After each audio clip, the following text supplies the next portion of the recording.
Well, good evening, race fans. Scott Bloomquist once said that Batesville Motor Speedway was his favorite racetrack in the country. He was a 5-time winner of the Topless 100 here. That's more than anyone else. He won 8 Dirt Late Model Dreams, more than anyone else. He had 94 career wins in the Lucas Oil Late Model Dirt Series, most all time, 3-time champion. He won 100 Have a Tampa UDTRA races. He won 33 World of Outlaw Late Model Series races as well. But this morning we lost Scott Bloomquist to a vintage airplane crash in Mooresburg, Tennessee. He was 60 years old. I've had the pleasure of knowing him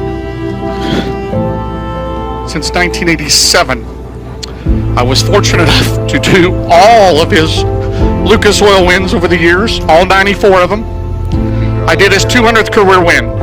I did his 500th career win both at Brownstown, and did his 600th at Wheeling, Missouri at the Diamond Nationals. Scott and I were the same age, born the same year. He would have been 61 in November. Our hearts are broken. We've got 53 cars here to do battle tonight in memory of Scott Bloomquist.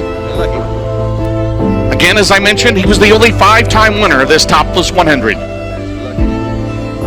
Billy Moyer is here tonight. Those two are intertwined forever in dirt late model racing. If Billy Moyer can win tomorrow night, he would tie Scott Bloomquist for the most wins in the history of this race. God rest your soul, Scott. We thank you for the thrills and chills. We thank you for all the excitement you provided over the years. Before tonight's racing started, I interviewed several drivers in the pit area and their thoughts on the passing of Scott Bloomquist. Mark, you've known Scott for a long, long time. His passing this morning in Tennessee. If there was one word you could think of to describe Scott Bloomquist, what would it be? Goat. There we go. He was, the greatest of all time in this sport. And I think, he was one of the pioneers that helped bring the sport to where it is today. Obviously, I worked with him with the Outlaw thing back in 04. And, Scott was, the sport as far as, he had the name. I welcome you guys back on here. If you consider subscribing, liking, and also share this video. So as we are still mourning, commemorating, and also pay tributes to the legend Scott Bloomquist, who passed on as a result of a plane incident that happened just yesterday, as it was announced via his official social media pages. Now we are seeing so many people within the racing and of course the racing sport and the that late model racing as a whole industry. So right about now we are seeing James Essex coming out to pay his own tributes to his longtime friend, a longtime partner, and of course a very huge and colossal part of his life, that is Scott Bloomquist.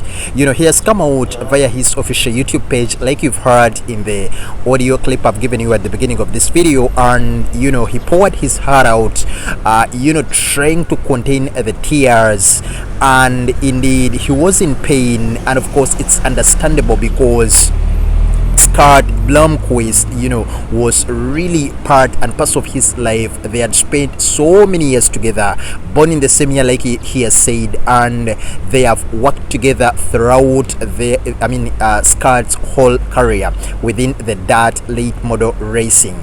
We lost a very big legendary man, that is Scott Bloomquist, a legend of the dirt model racing, and of course a Hall of Famer. And he, like I've told you, he passed on in a plane incident in his hometown Tennessee. He was alone in that plane. I think he was doing flying as a hobby. Sometimes he could fly. He was into racing and stuff like that. So local authorities came out and confirmed that the Bloomquist had passed on in a small aircraft near his home in Mooresburg early on Friday morning. The sheriff of the county also came out and reported. Of course, they had not given out the official statement with regards to the investigation regarding that plane incident, but of course we all know the incident actually is under investigations right about now. So we are still commemorating, paying tributes to a man who worked a lot, for the survival, for the, rise of the sport. And of course, he was really, really very, very huge. If he did a lot for the sport, and of course, he has to be commemorated, celebrated, and we have to always remember him. We'll be coming out, with information regarding his celebration of life service, funeral, and burial as that information comes in. But right about now, all we can do is to celebrate his life, to learn from his life. A man who stayed on the purpose, a man who who loved the sport, and of course, he will always be remembered because of his influence in it. All I can say is rest in power the king, that is Scott Bloomquist.